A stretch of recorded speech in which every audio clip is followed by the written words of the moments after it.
Lembut itu bukan intonasi suara. Kenapa? Orang suaranya keras, kalau sudah lembut hatinya, kelihatan aja kelembutannya. Orang yang lembut-lembut aja hatinya, kalau keras, kelihatan juga kerasnya. Paham? Orang yang sudah lembut hatinya, tidak pernah menyalahkan siapapun. Udah selesai dengan dirinya sendiri. Yang suka menyalah-nyalahkan orang lain itu sebetulnya dia tidak bermasalah dengan orang. Dia bermasalah dengan dirinya sendiri. Cuman tidak sadar. Sampai sini ngerti? Coba simpulkan. Jadi siapa setan menurut Quran surat Al-Mujadilah ayat 19? Siapa? Orang yang lupa mengingat kepada Allah. Tah eta setan teh cek Quran mah. Mang awe talung tikunya lira. Gitu. Nggak apa-apa ya, agak jujur sedikit. Oke, lanjut. Ini Al-Mujadilah ayat yang ke-20. Kalau tadi ayat yang keberapa? 19. Lanjut dulu. Ya. Innal ladzina yuhaddu. Itu ada panjang itu, ya 5 harokat. Dibacanya yuhaddunallah gitu ya. Itu. Mad apa itu namanya? Mad wajib munfasil. Oh pintar kalian, luar biasa ya. Berapa harokat? 5 atau 6 harokat. Luar biasa. Memang lulusan mana?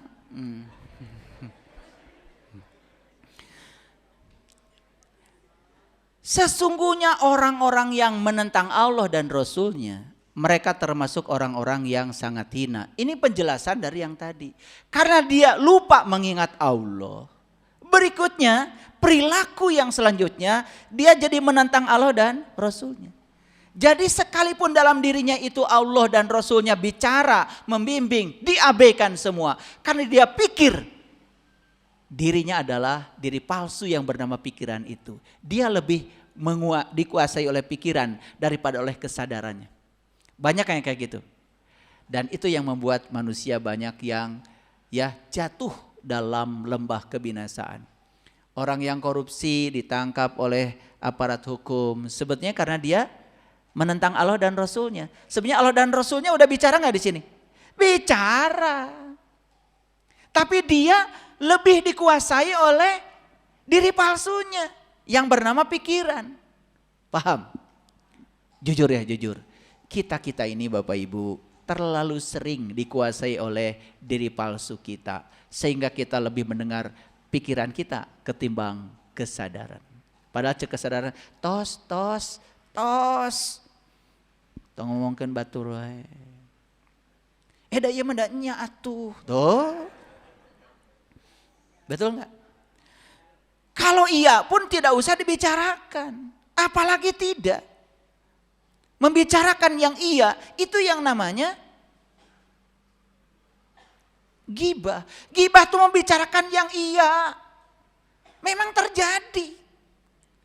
Kalau kita membicarakan yang tidak terjadi, itu masuknya fitnah. Dua-duanya berat ibu. Kok ibu ya? Bapak. Maaf ya. Sesungguhnya orang yang menentang Allah dan Rasulnya, mereka termasuk orang-orang yang sangat hina. Lihat saya semua. Banyak gak orang yang terhina dalam hidup ini? Banyak? Dipermalukan oleh banyak orang? Banyak? Dianggap orang jahat? Banyak? Karena dia melakukan kejahatan. Saat dia melakukan kejahatan, sebetulnya dia sedang mengalami ketiadaan Tuhan. Dan dia sedang menentang Allah dan Rasulnya. Sidik, amanah, fatonah, balagoh. Hidup di sini sebagai energi yang mengingatkan. Getaran itu ada. Tetapi dia mengabaikan semuanya. Jadi sebetulnya ketika kita mengalami situasi yang buruk dalam hidup. Bukan dari Allah. Bukan ujian. Bukan cobaan. Kita sedang diajarkan untuk belajar. Mengambil tanggung jawab dari pilihan kita sendiri. Karena kita sedang mengikuti pikiran palsu kita. Sedang mengikuti si dasa muka yang bernama Rahwana itu. Clear sampai sini? Nah, makanya ayat yang tadi mengatakan bahwa siapapun yang lupa mengingat Allah, itulah setan. Ayat yang berikutnya, siapapun yang lupa kepada Allah, maka dalam kesehariannya pasti menentang Allah dan Rasulnya. Karena dia pikir dirinya adalah pikiran itu sendiri. Paham? Rugi nggak? Hina nggak? Oke, Bapak Ibu, jujur ya, kita pernah nggak melakukan sesuatu yang membuat diri kita sendiri merasa hina setelah melakukan itu? Pernah? Pernah? Ini kalau saya tanya satu-satu pernah? Pernah, kita udah mengalami. Apakah itu salah? Gak apa-apa. Gak apa-apa. Biar kita merasakan dengan melakukan ini, ternyata dampaknya ini. Jadi ayat ini nyata atau hayalan? Nyata. Nyata.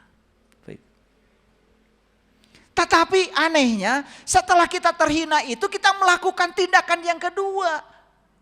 Itu yang jadi masalah. Yang pertama saya bilang gak masalah. Tapi melakukan tindakan yang kedua yang menghinakan diri kita dengan tindakan yang sama, ini yang saya aneh. Pesan dari Allah itu tidak pernah ditangkap. Padahal sudah terhina, betul gak? Ya, oke. Tapi gak apa-apa. Lagi-lagi ya, ketika sudah dibungkus oleh ketidaksadaran seperti itu. Nah, ini kalau saya bacakan, apalagi dibahas ya tajwidnya satu-satu, gak selesai. Ya, gak selesai. Jadi yang ini, yang ke-22, surat Al-Mujadilah yang ke-22 ini saya akan bacakan terjemahannya aja. Baik, kita lihat. Kamu tak akan mendapati kaum yang beriman pada Allah dan hari akhirat saling berkasih sayang dengan orang-orang yang menentang Allah dan Rasul-Nya. Tidak akan bisa akur. Orang yang beriman kepada Allah dan hari akhir sungguh-sungguh dengan orang yang suka menentang Allah dan Rasul-Nya, itu tidak bisa berkasih sayang. Sekalipun orang itu bapak-bapak mereka, anak-anak mereka, atau saudara-saudara, atau keluarga mereka. Nih di Quran ada kata begini. Wa'tasimu bihablillahi jami'a. Wazkuru nikmatallah alaikum idz kuntum a'daan fa'allafa baina qulubikum fa asbahtum bi nikmatihi ikhwana. Bapak Ibu, ini kabar gembira. Kalau kita sudah disatukan oleh nikmat Allah yang bernama Habl, yang bernama tali Allah itu, sudah merasakan keberadaan Allah dalam diri kita dan Allah meliputi semua.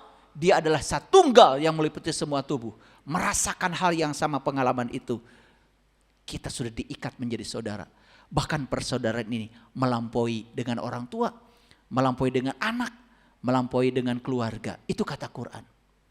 Jadi kalau ada gap ya. Ada gap antara orang yang beriman sungguhan dengan orang yang seharian menentang Allah dan Rasulnya. Ada gap, belum bisa satu frekuensi. Memang Allah yang bilang begitu dalam Quran. Surat Al-Mujadilah ayat 22 ini.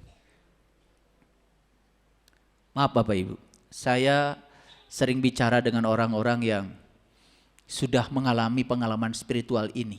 Sudah mencapai kesadaran ini. Saya tanya, kamu rindu gak sama orang-orang yang sudah mengalami pengalaman seperti kamu? Kok ada kerinduan yang luar biasa? Dan kerinduan itu melampaui kerinduan dengan saudara-saudara yang masih belum mengalami pengalaman yang sama. Kenapa? Habelnya sudah ada. Diikat menjadi fa asbahtum bi nikmati wana. Aku ikat dengan nikmat ini, kamu menjadi saudara. Kenapa? Sudah merasakan kenikmatan yang sama. Sudah mengalami pengalaman yang sama. Itu yang dikatakan ruhama ubainahum. Luar biasa Bapak Ibu. Luar biasa. Dan ini tidak bisa diceramahkan ya, harus dialami sendiri. Dialami sendiri ya. Jangan puas dengar ceramah saya. Kalau Bapak Ibu sudah berubah, baru dengar ceramahnya, alhamdulillah. Lebih dahsyat lagi kalau mengalami langsung pengalamannya. Clear sampai sini? Oke. Gimana? Tidak pusing lagi? Udah mulai ngerti ya? Udah ketemu setan ya, tenang aja. Mereka itulah orang-orang yang telah menanamkan keimanan dalam kalbu mereka dan menguatkan mereka dengan pertolongan yang datang daripadanya. Jadi yang menguatkan keimanan dalam kalbu kita itu bukan Allah, tapi kita sendiri. Yahdillahu linurhi mayyasha. Allah akan menunjukkan pada cahayanya siapa saya yang dikehendaki. Siapa yang akan dikehendaki oleh Allah? Hanya mereka yang punya kehendak. Semua bermula dari diri kita sendiri. Jadi Allah sudah membuka ruang seluas-luasnya bahwa semua kita ini punya hak yang sama untuk bahagia, untuk berkelimpahan. Jangan percaya sama orang yang mengatakan Allah membeda-bedakan kita.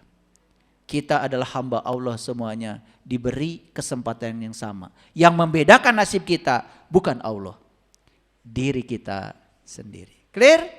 Oke. Orang lain sudah bangun, kamu masih tidur. Orang lain masih bangun, kamu sudah tidur. Ya beda tuh, betul nggak? Iya, betul. Orang lain sudah bangun, kamu masih ngorok. Orang lain masih bangun, kamu sudah ngorok. Itu jam tidurnya berapa jam ya sehari, saya nggak ngerti. Tapi berharap rezekinya banyak. Berharap berkelimpahan. Ya Allah. Dia sudah tidak bisa mengendalikan yang bisa dia kendalikan. Betul? Saya mau nanya. Bapak Ibu, jam tidur bisa nggak dikendalikan? Bisa. Sudah dikendalikan? Tah eta. Males saya nanya sama kalian itu.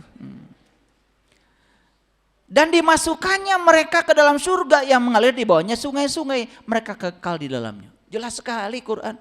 Surga itu mengalir sungai. Sungai itu lambang dari apa? Kesuburan. Betul? Keindahan, kesejukan. Betul? Iya. Kita udah punya segalanya di sini. Ya? Sungai ada, curug ada. Betul? Iya, melak lenca jadi, melak singkong jadi, betul nggak? Iya. Sombong-sombongnya orang Indonesia, tongkat aja dilempar jadi. Saking suburnya. Makanya Indonesia ini adalah surga yang sangat nyata.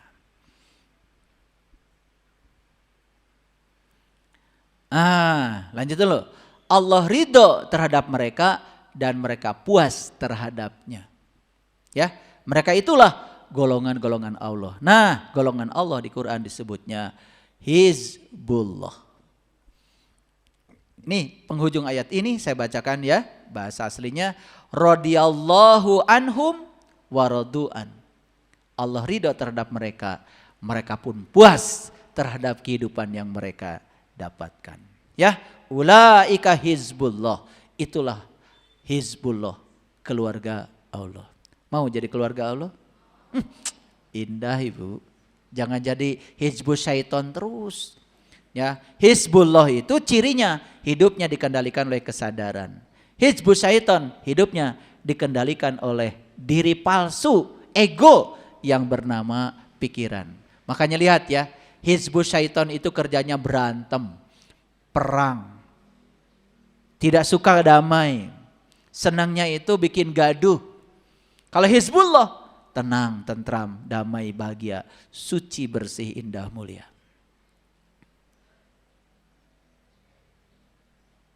Bisa nggak sekarang membedakan mana hizbus syaiton, mana hizbullah? Bisa? Masa nggak bisa? Awas, jangan tertipu oleh bungkusannya. Ya, saya kasih peringatan nih kalau ke Garut, ke kampung saya.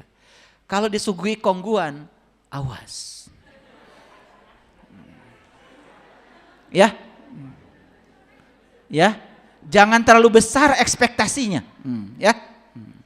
Bisa kiripik, ya, bisa opak, betul nggak? Ya, bisa ranginang, ya, ya, ya, ya, bisa apa itu cireng, bisa cimol, ya, bisa macam-macam, gitu.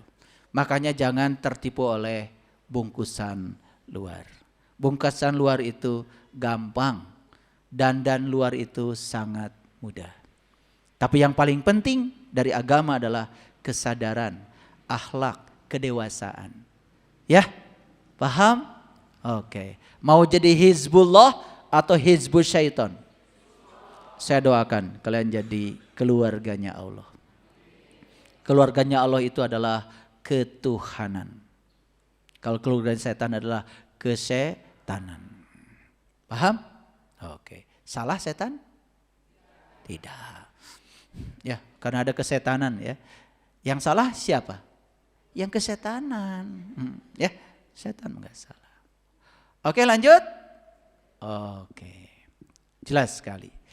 Menurut David Hawkins, ini masuk ya pada ukuran untuk mengukur kita. Menurut David Hawkins, pernah dengar David Hawkins? David Hawkins itu bukunya banyak. Salah satu buku yang paling saya kagumi judulnya Letting Go. Buku itu cerita tentang bagaimana kita bisa mempraktekkan pasrah kepada Tuhan. Saya belum pernah menemukan buku yang sehebat yang ditulis oleh David Hawkins tentang pasrah. Jadi pasrah masuk akal, dijelaskan secara saintifik. Saya tidak menjelaskan letting go di sini, baca aja sendiri bukunya. Tapi saya mencuplik dari letting go itu salah satu yang disebut dengan skala kesadaran manusia. Makanya kesadaran manusia dibagi dua. Kalau kesadaran di bawah 200 itu namanya force. Ya, itu kesadaran rendah. Itu yang disebut dengan neraka. Jadi neraka itu adalah kondisi psikologi seseorang ketika dia berada di kesadaran rendah. Nah, karena kesadaran rendah dikendalikan oleh diri palsunya, maka dia jadi kesetanan. Nah, itu. Nah, di atas 200 ke atas itu yang disebut dengan power. Kira-kira batasnya dari 200 itu ke atas. Nah, saya tidak akan bicara secara lengkap. Saya bicara yang 200 ke atas, ini pun saya akan cuplik bagian yang ada kaitannya dengan kajian kita hari ini. Nah, orang yang penuh cinta, love, itu oleh David Hawkins diberi angka dengan skala kesadaran 500. Semoga Bapak Ibu sudah ada yang mencapai 500. Semoga. Ya, tapi mari kita cek ya. Yang pertama, orang yang kesadarannya cinta 500, hidupnya itu punya eksistensi dengan memaafkan. Begitu mudah memaafkan. Masuk Bapak Ibu? Masuk enggak? Tapi ini baru sebagian kecil. Yang kedua, memelihara. Bukan sekedar memaafkan, ingin memelihara. Memelihara hubungan keluarga, memelihara keharmonisan, memelihara persahabatan. Kan ada orang ya, hanya karena uang sedikit kemudian putus hubungan. Nah, ini jelas itu mah di bawah 200 ya. Masuk yang memaafkan? Kan tadi saya bilang, kita mau ukur nih, ukur. Kita sudah sukses gak melindungi diri kita sendiri? Kita sudah sukses gak mengendalikan diri kita sendiri? Yuk kita cek dulu, dicek dulu. Ya, dia bereksistensi dalam kehidupannya selalu menjadi pemaaf, menjadi pemelihara. Bahkan dia mendukung yang lain. Jadi pada orang lain itu selalu mendukung. Orang lain sedang bingung, dia selalu mendukung. Udah, jangan dipikirkan yang gitu. Udah, dia selalu ngasih jalan keluar, gitu. Ya, kira-kira Bapak Ibu masuk gak yang nomor 1 ini? Wah, luar biasa, 500. Ya, Cintanya tidak bermula dari akal pikiran, tapi cintanya dari jiwa atau kesadaran. Masuk gak? Belum jelas ya ini, kalian udah menjawab ya. Gitu. Cinta yang berasal dari pikiran itu transaksional. Karena pikiran itu benar salah, baik buruk. Kalau kamu benar menurut pikiranmu, kamu baru cinta. Tapi kalau tidak benar menurut pikiranmu, kamu tidak cinta. Ini cinta yang berasal dari akal pikiran. Kayaknya kalian masuk. Masuk yang ini maksud saya. Kalau cintanya berasal dari kesadaran, ya ini, dia itu sudah unconditional. Sudah tanpa syarat. Jadi gini, kalau cinta dari kesadaran, suamiku, gitu. Kamu mau apapun yang kamu lakukan, kamu adalah suamiku.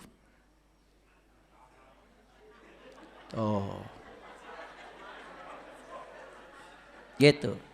Kamu mau baik sama saya, tidak baik sama saya, kebaikanmu hanya untuk diri kamu sendiri. Tapi saya sebagai istrimu tetap akan menyayangi kamu.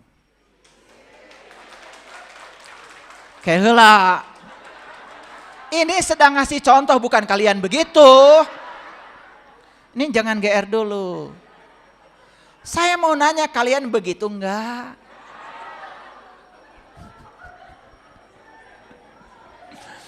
Ini harus dikasih contoh. Kalau nggak dikasih contoh itu, suka ngaku-ngaku gitu. Kalau sudah begitu 500. Itu yang namanya cinta yang berasal dari jiwa, yang berasal dari kesadaran. Kan kesadaran itu adalah kesadaran murni. Dia kesipati sifat-sifat Tuhan yang maha. Maka dia menjadi luas, pemaaf, tidak pernah ngutik-ngutik, tidak pernah dendaman. Oke, 2. 3. Cinta berfokus pada esensi dari sebuah situasi, bukan pada situasinya, apalagi pada detailnya. Contoh, nih dikasih contoh lagi ya. Ini, ada situasi yang tidak enak, misalnya ketahuan tuh kalau pasangannya ternyata sudah punya istri simpanan. Ini kasih contoh dulu. Gimana reaksinya?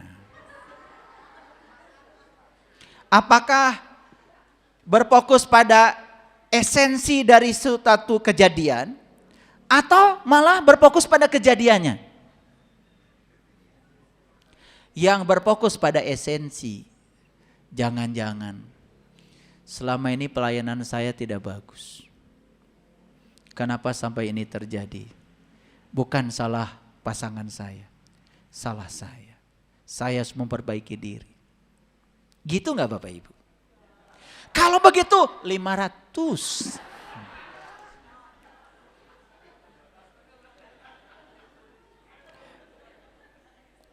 Ini kalau gak dikasih contoh. Banyak yang baca Letting Go. Ya termasuk di komunitas saya. Saya bilang kamu baca Letting Go. Besok saya tanya. Gimana?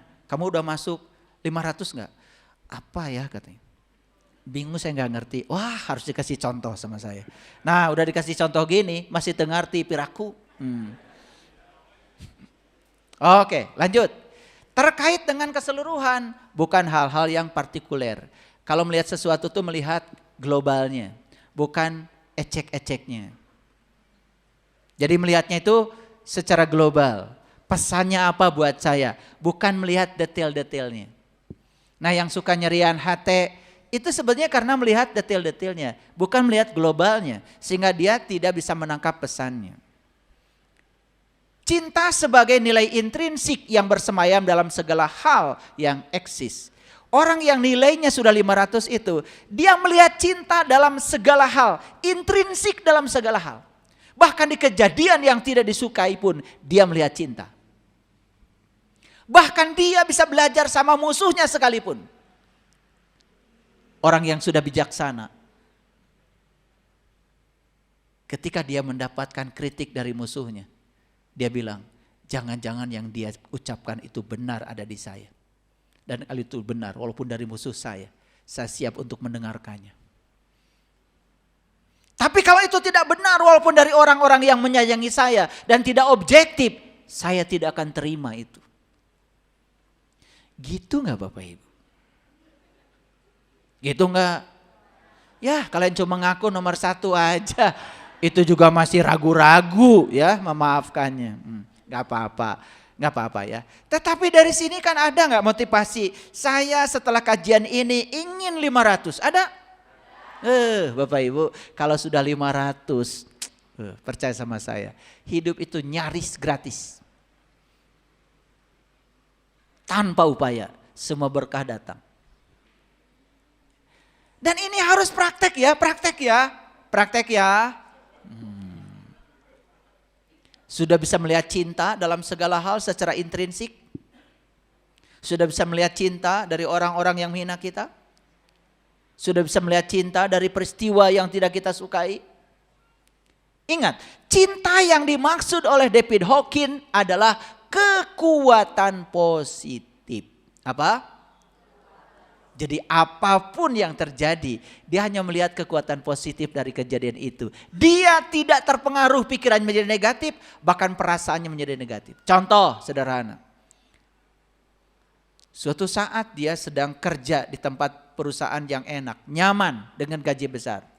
Tiba-tiba dia harus keluar dari perusahaan itu dan dikeluarkan.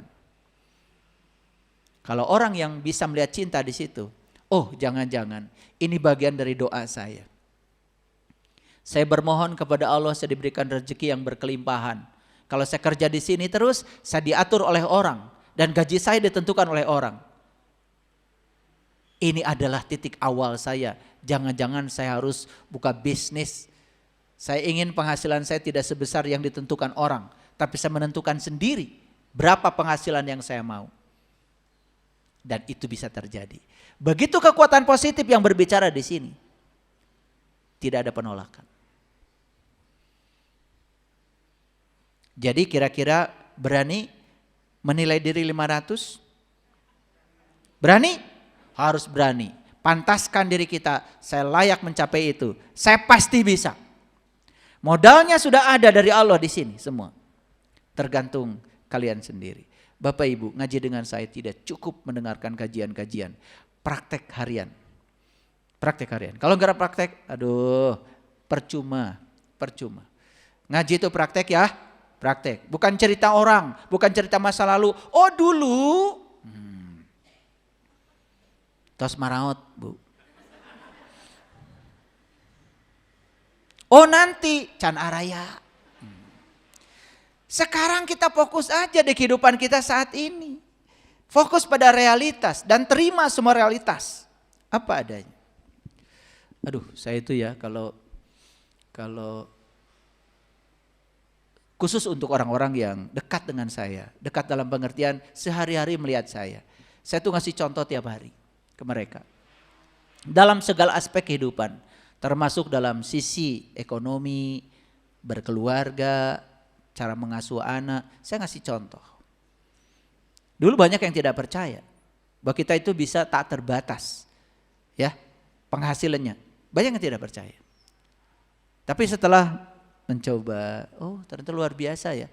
Oh ternyata yang membatasi saya adalah pikiran saya dan perasaan saya. Begitu dibuka pikiran dan perasaannya, program-program lama dihancurkan, ternyata luar biasa. Hidup itu sangat menakjubkan. Saya lagi mikir, lagi menceritakan gini karena banyak yang konsultasi pada saya. Ketika Anda berpikir bahwa Anda akan punya pisang, kalau Anda punya uang, maka Anda akan mencari uang untuk beli pisang. Tapi kalau Anda berpikir ya punya uang gak punya uang, pisang pasti ada. Kan yang dibutuhkan pisang bukan uang. Gak ada orang makan uang. Betul? Baru saya ngomong begitu. Neng nong. Maaf ya, ini kejadian langsung. Saya lagi ngomong begitu. Ada orang ngirim pisang banyak sekali. Pisang namanya pisang ampeang. Yang nyakrek dalamnya itu pisang. Itu kesukaan saya. Kalau saya bilang saya suka ini, datang aja. Nyaris tanpa uang. Baru saja dibereskan sama istri saya, datang lagi. Neng nong. Titip katanya. Pisang buat saya katanya. Pisang raja.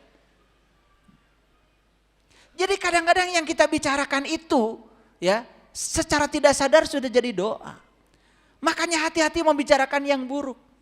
Saya sering ngajarkan ya sama di komunitas saya. Nanti tanah ini kita beli ya, kita bikin villa di sini. Kebeli.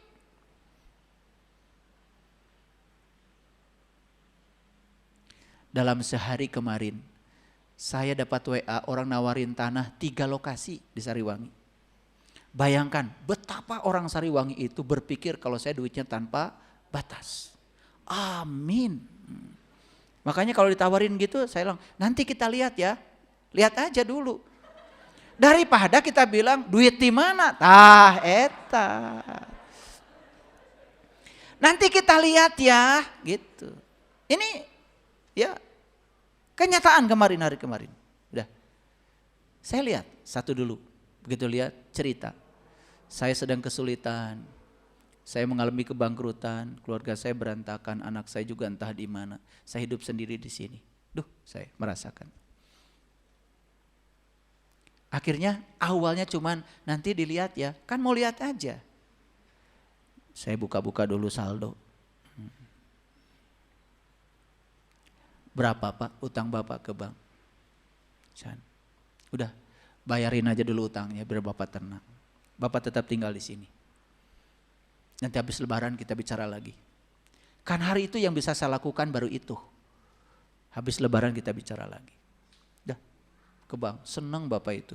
Langsung ke bank, langsung bayar utang-utangnya. Bisa tidur nyenyak.